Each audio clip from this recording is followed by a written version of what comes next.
All right, everybody, welcome back to the Be Fit podcast. I'm your host, Conor Murphy, currently wearing my Soggy Dollar hat. I don't know if you've ever been to Soggy Dollar on Jost Van Dyke in the Virgin Islands, but if you have not, it's a good spot to check out and kind of puts you in the opposite direction of what we're going to talk about here on this podcast. But beautiful place. It's been brought to my attention recently, and not that it hasn't been on my mind or not that it's something I'm not aware of, but as it has kind of resurfaced, and it's this attitude that getting back to neutral or getting back to a positive gain on the fittest you've ever been is an insurmountable task. And what I mean by that is that at some times life happens to you. The pandemic happens. You get a new job. You go through a breakup. There's all sorts of things that can happen in life that can push you in the opposite direction as what we define health and what we define fitness as. And so when you look back at that best version of yourself, you start to think, oh, that would take months, years, all of this stuff to get back to. That first time back in the gym, that mental side of, man, I used to be so much better than this, now actually supersedes just your ability to get in the gym. That mental state is such a tough place to get out of. And there's this general thought process of, well, I can't make this better with one meal, or I can't make this better with one workout, because you have, so far to go to get to that either neutral position where you've been at your fittest, or to actually pass that. And I'm here to tell you a couple of things. One, you've got to get rid of that mindset. For one, the purpose that you have so much further to fall off. I have a client that she's a member of a gym, and she loves training, and she has gotten so much better at all of these different movements. Her work capacity is better. Her quality of life outside the gym is better. And we constantly have these conversations to where she's like, hey, I'm putting in the work here, but I'm not exactly getting the exact results that I want. We've had some discussions about food consumption, alcohol consumption, but what I want to drive home the most out of that is you may not see the same results as someone else is getting, or you may see to where you were at one point in time, but you have to know there is so much further for you to fall off. Things can be so much worse than to where you are now in the relationship of where you've once been. There's this whole area on this side, and it doesn't look good. It's not a good quality of life and not a good position for you to be in. So that might be that driving force for you to start to turn things around, or even maintain neutral for as long as you can. Maintain where you are right now for a long period of time is significantly better than how far you can fall off. And as you get more consistent, you can start to push your needle in the right direction. You can start to push those biomarkers, those health markers, and those physical fitness markers in the right direction to where you want to go. But the second point, and the second thing I wanted to speak about today, what I'm going to give you some actual actionable items on, is that you can change your state of being with one meal and one workout. Not even combined. With one workout, you can change everything that's going on with you. And a lot of people look at that to say, no, that's not possible. I need to do 9,000 workouts. I need X amount of dedicated hours and all these meals in order for me to get back to where I want to be. But you can change everything with one meal. And it's more than just physiologically. It's that mental side of things of, now I'm moving in the right direction. Momentum is huge in the space of health. Fighting against gravity is pretty tough, but once you have some of it on your side moving in the right direction, it just makes these decisions and makes these workouts a lot, and that's not necessarily easier, but simpler. One workout. You wake up in the morning, you've been eating like crap, you haven't been working out. What I'm going to do is I'm going to attach a workout to this podcast. It's a workout you can do first thing in the morning, or maybe second thing, get your coffee in, whatever it is that you need to do. But it's going to be, it's a workout. It's going to be a 5-minute workout, and it's what you can do in the morning before your day starts. You can start pushing the needle in the right direction. And what I'm also going to do is attach just a short little meal plan, simple, what you can cook at home, make it be very, very easy, And now you not only are waking up and you have a workout and a healthy meal under your belt to start the day. You are so much more likely come lunchtime to make better decisions if that's how you start your day, rather than didn't have a good breakfast, didn't eat any breakfast at all, whatever it is, I'm going to eat this crappy lunch. A good diet, always starts on Monday. No, you can start this tomorrow. It's Thursday, it's noon. Everyone's going to wait until Monday to start their new diet. I don't want that. If you're looking to make changes in your life, or you know someone who's looking to make changes in their life, send this video to them, have them do it Friday morning. It's not everything. It's not, I listened to Conor's Be Fit podcast. I did one workout and now I'm the beacon of fitness. It's like, that's not how it works. But what we're doing is we're starting to change not only your body, what you're doing for movement and health-wise, but also that mentality of what you're capable of and what you can do. And if you want to take it a step further than that, you always have access to me, either at Big Night Fitness on Instagram or at Conor T. Murphy. Reach out. Say, hey, I did this for a week. Now what? Awesome. I'm willing to help you. A lot of times when I won't give a whole lot of help is when I haven't seen any action taken on one side. Hey, write me this 2-month workout plan. I'm like, I don't know who you are. I don't know what you've done. It's like do these things and we're here to help you. And it doesn't have to be just me. There's a wealth of trainers out there that are willing to help.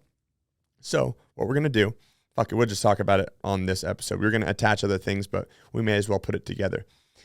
In the morning when you wake up, you're going to perform this for 5 minutes. You're going to do 10 air squats. You're going to do 5 push-ups, and you're going to do 10 sit-ups. And we can attach some other things on what this workout is going to look like. But we'll talk about some range of motion standards. But how it goes, you're going to set a 5-minute clock. And you're going to perform that combo, 10 squats, 5 push-ups, 10 sit-ups, as many times as you can in 5 minutes. Don't tell me that you don't have 5 minutes to work out, because you do, and you don't need much space, and you don't have any equipment to do this. Now, a couple of things that we can do. I don't know, this is probably going to go off the rails here because I'm going to start doing some movements. But for the squat, I want you squatting down as low as you can. If you have no idea how low is as low as you can, find a target. If you're not used to squatting, find a target. Hey, look, I'm in a chair right now.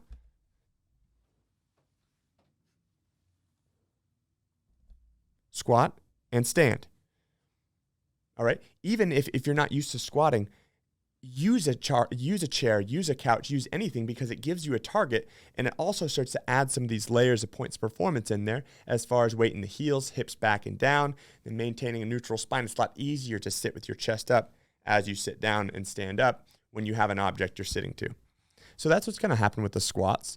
On the push-ups, the range of motion is really what I'm caring about, and we're going to talk about why that's going to be more important than exactly the rigidity of your body as you're going through it. One is because what life demands is a full range of motion push-up, meaning my arm starts from a locked out position and I go all the way down until my chest touches the floor. Not a 90-degree angle, not anything. This is the way your body is meant to move. I'm going to keep my elbows in tight and I'm going to press all the way back up. If you can do it from your toes, awesome. If you can't and you want to go from your knees, that's fine as well. If you need to press from an elevated surface, for instance, you're going to be on your knees and you're going to use the couch to lower all the way down to your chest, press all the way back up. And for the sit-up, it is as simple as a sit-up. It's not a crunch. It's not anything other than laying all the way down and sitting all the way up. You've got to perform that first thing you do when you wake up in the morning. Unless you're one of those weirdos like me, if my hips are really tight, I'll kind of like roll over onto my belly and kind of inchworm up and get out of there. But that's what we're looking for. 10 squats, 5 push-ups, 10 sit-ups. As many times as you can in 5 minutes. And if you're, let's say you haven't fallen off that much, but you're off track a little bit and you think, Conor, that workout's a little bit easy for me. Awesome. Extend it to 10 minutes. Extend it to 10 minutes and do that as fast as you can. That's going to give a neurological response to just about anyone. If your workout wasn't hard enough, go a little bit harder. Move a little bit faster. Maintain the range of motion standards. Maintain the mechanics, which we haven't gone into too much on, but it's like sit, stand, press, and sit yourself up. These are things that we have to do anyways, but you can utilize this as a workout. And you know what? We can change up a lot of the movements. We can change up a lot of stuff, but don't get too caught up in that. Do this workout and then see how you feel the next day. You can even do it every other day. But the key is that now we're moving in the right direction. And this 5-minute barrier to entry is pretty easy. Then from there, reach out. We can talk about a 10-minute workout. We can talk about other movements. We can talk about where you want to go to the gym. Who do you want to train with? All of that other stuff. But this episode, it's all about starting. Now, the second thing I want to talk about, and I'll give a couple of different options here because my option may not be exactly how you want to eat. But I think everyone can make eggs. And if you can't, you can Google a hard-boiled egg. In fact, here's what you're going to do. Take some eggs. Take 3 eggs. Put it in a pot of water. Put it on high. Once the water starts boiling, set a timer for 8 minutes. After 8 minutes, turn it off, run it under cool water. You've got 3 hard-boiled eggs. If this is your first time cooking a hard-boiled egg, I'm actually excited for you about this. But again, relatively easy. I want you to eat 3 eggs and 1 apple. That's going to be your breakfast. It puts you probably around 300 calories. Depending on the size of it, anywhere from 20 to 25 grams of carbohydrates, probably 15 grams of fat, and then 18 to 20 grams of protein. Relatively balanced. And it's easy. It's easy to cook eggs. You crack them open in there, you eat an apple, like that can be it. And you can even have a lot more knowledge cooking, but simplify it. Simplify it down to where we're going to start to get our body moving in the right direction. We're eliminating processed and refined carbohydrates, and we're just eating some natural foods. If eggs aren't something that's in your diet, or let's say that maybe that's a little bit too high of fat content with you, you can just go with an egg white. So you can go even 1 full egg, 2 egg whites. Whatever it is, just think eggs, fruit, or a source of protein. If you're like, hey, I don't like to eat eggs, or that's not in my diet, you can go with something like peanut butter and have peanut butter and fruit. That'll give you a little bit of protein, it'll give you some fat, and it'll give you some carbohydrates. Just make sure that the second ingredient on your peanut butter isn't sugar, or make sure it's natural. One that I like that you can get at every grocery store is Teddy's. Teddy's unsweetened, just super crunchy is what I like. But again, protein, carbohydrate, fat, simple. You have a 5-minute workout, you eat that. I will promise you, your day will start off better than if you don't do that. And then the next day you can build on it. The next day, let's say you want to do it for 6 minutes. You're going to do that same workout, as many rounds and reps as possible in 6 minutes.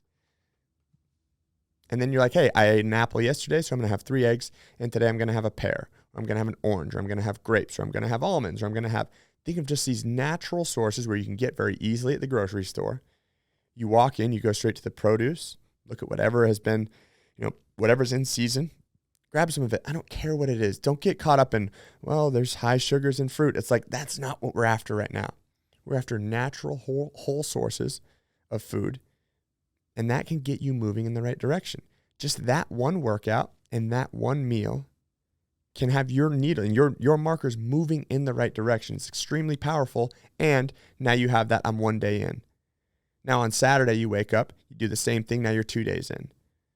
Come Monday, you're already a half a week into this thing, and that's how we can continue to carry and get momentum. It's simple stuff, and oftentimes I start talking about, the sickness, wellness, fitness continuum and all of this stuff. And it's too intricate for, a common person to really even give a shit about. It's like, okay, there's a lot of numbers that you're talking about there, but how do I do it? So here's your how. There's no extra bit of money that I get paid if you do this workout. There's nothing more that happens if you eat this way. I don't have a deal with the local farmer who pays me, 30 cents on the egg for you to eat that. Like, that's not how it works. What I care about and what I'm interested in is your health. And the frustrating thing to me is when people think it has to be this entire 2-year plan on getting back to normal for me to even start something. It's like, no, start. You can change it all with one workout. One workout, you can change it all with one meal. Don't do the workout, do the meal. Don't do the meal, do the workout. Whatever it is, get yourself moving in the right direction. That may be that pivotal point for you. You may be able to look back at that a year from now and think, that was when I got moving. Because I'm willing to bet at 10 a.m., depending on what time you work out, you're going to feel better. And that feeling is contagious. as opposed to not starting. Now you're going to feel better. Well, maybe I don't want to make these decisions, not because it's not what I'm used to, but because I don't want to feel the way that that put me. And then the next morning, you're like, hey, I had more energy at the end of the day. I want to do this again, not because of all the bullshit health stuff that Conor was talking about, just because I want to feel better. Try it out. I challenge you to do this. And if it's not you and you're the fitness guru, send it to someone who needs it. Have them try it out. And then you can be that resource for them when they're like, hey, I want to do something else. And it's like, okay, I'm going to give you a workout now. But this stuff is so important, that starting point. A lot of times people think being a trainer, it's having 100,000 followers on Instagram. It's training professional athletes. That stuff is all great. Being a celebrity trainer is really cool. But who needs it? Who needs it the most? It's the people that aren't moving. There's no clients that are being stolen from anyone else. I was having this discussion with Drew from Move Studios yesterday at Tall Ship. We were talking to where it's like, people are, I don't want to lose, my client to one person or another. There's enough people that are not moving, that are sick, and that need help for everyone, for any trainer that's even thought about training, to be busy the rest of their lives. Let's get more people involved with this. Let's get people moving. That was my rant for today. I should just call this thing the soapbox. Whenever I'm here by myself, I feel like I don't even know what was actually said. We just start going down it. But small changes matter. They do. And I've seen it here at Big Night. I've seen it here with some of the people that I get the opportunity to work with and train. And then, and it's just, it compiles and it compounds. And next thing you know, you're in the best shape of your life. Buddy Costa said to me when we were training at Reebok, we were a lot more consistent when I was just there full time. He told me, this is the best I've ever felt in my entire life. That sounds pretty good. I just posted the reel of Marguerite, who got her first pull-up at 25 years old, who is also a fitness professional in the spin realm, started training some different stuff. And it's like, you don't look at, hey, that person can do 30 pull-ups. That's not something I can do. It's how do I work to get one? How do I just get that rolling? And now she's on the next step to where it's like, I want 5 unbroken next. You don't get from 0 to 30 unbroken pull-ups. There's a step process, and it starts with one workout, one meal. So let's do it. That's it for me. I think I already dropped our hashtags on there. You can always follow Big Night Media as well. I'm just one of many podcasts that are on here. A lot of really good information, both in fitness, in dating, in the music world. A lot of really cool stuff. Producer Hurley, you can follow him at Hurley Music. And this mic sucks. I'm gonna cut all this. How do you spell it? No, it's okay. It's not like someone's gonna be listening and now they're like, I don't like that episode. They're already listening in. HRLY Music. HRLY Music. Hurley's next show, big show. We've talked about it. We're gonna go. I'm gonna hang out with him. I'm gonna see what he's all about. See what all the hype's about. But he's the guy who's behind the scenes here, who does all the production for it. So shout out to Hurley. Shout out to Big Night Media. Thanks for listening to me. Less than 20 minutes. Let's make some changes. Always reach out to me. Put a comment on the YouTube, whatever you want. We're going to get back to you. Our goal is to improve the quality of life for other people through fitness. And this is really the first step in the way I know how. Cheers, guys. See you next week.